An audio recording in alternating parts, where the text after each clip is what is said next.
Ever wonder how to handle functions with more than one variables? Like how the area of a rectangle changes with both length and breadth? Well, that is where partial differentiation comes in. Let's break it down step by step. Now, think of a rectangle. Its area depends on two factors, that is length and breadth. If you increase the length while keeping the breadth fixed, the area changes. Similarly, changing the breadth affects the area too.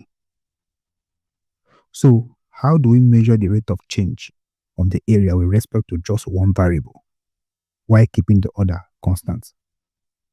That is where partial differentiation shines.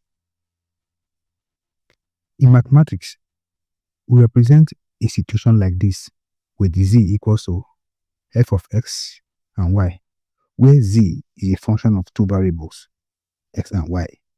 Here, x and y are independent variables and z depend on them. Geometrically, this means for every point xy on the xy plane, there's a corresponding z value. Together, these points form a surface in 3D space. Now, imagine you are on this surface and you want to explore how z changes.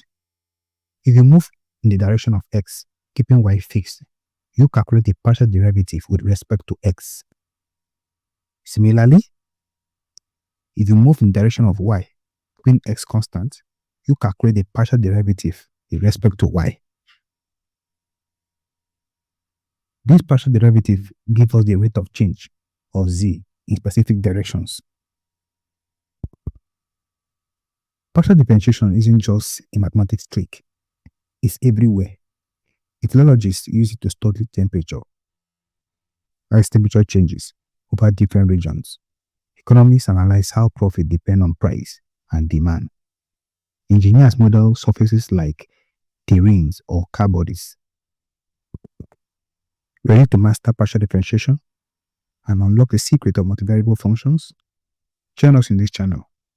Partial differentiation might sound complex, but with the right tools, you can conquer it like a pro.